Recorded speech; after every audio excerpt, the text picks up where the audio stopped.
আসসালামু আলাইকুম everyone, welcome to ইস্টকিস। সুপারস্টার তাহসান ও মিথিলা এত বছর পর একসাথে হলো চরকির নিউ সিরিজ বাজিতে। চলুন শুরু করা যাক 29 টকিস। চরকির এই ওয়েব সিরিজ বাজি টোটাল 7 এপিসোডের। প্রত্যেকটা এপিসোডই 23 থেকে 25 মিনিটের, সো অতটা লেন্থি না। এখন এই সিরিজের স্টোরি হচ্ছে, আবির নামক এক সুপারস্টার ক্রিকেটার সবসময় লাইমলাইটে থাকতে চায়। অন্যদিকে অপু নামক একজন রাইজিং স্টার ক্রিকেটার তার লাইমলাইট কেড়ে নিতে থাকে। এখন হঠাৎই অপু নামক ওই ক্রিকেটারটি মারা যায়। এখন তার মারা যাওয়ার পিছনে কি বাজি বা ম্যাচ ফিক্সিংয়ের হাত রয়েছে নাকি আবিরের হাত রয়েছে, এ নিয়েই পুরো সিরিজটা।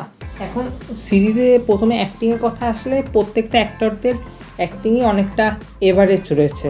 মানস প্রামাণিকের অ্যাক্টিংটা অসাধারণ ছিল, তিনি সিআইডি অফিসারের রোলটা অনেক ভালোভাবে প্লে করেছেন।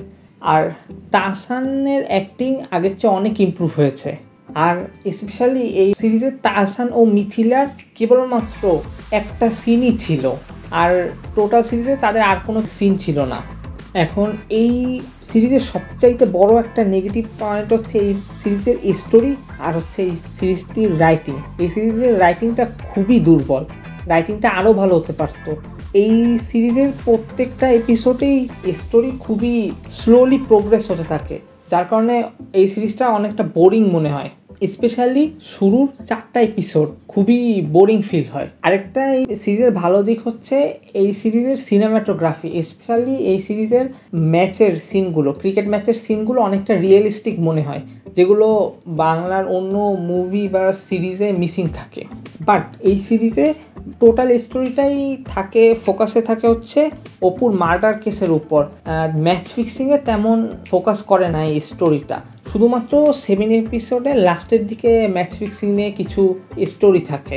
সো এই সিরিজটা অতটা ভালো না, স্টোরি রাইটিং সাইডটা অনেকটা ইমপ্রুভ করা উচিত ছিল। সো আমি এই সিরিজটাকে 5/2 রেটিং দেব। আপনারা এই সিরিজটা দেখছেন নাকি কমেন্ট সেকশনে জানাবেন। ডোন্ট ফরগেট টু সাবস্ক্রাইব, আর ভিডিওটি পছন্দ হয়ে থাকলে লাইক অ্যান্ড শেয়ার করুন। Thanks for watching. দেখা হচ্ছে নেক্সট টপিক।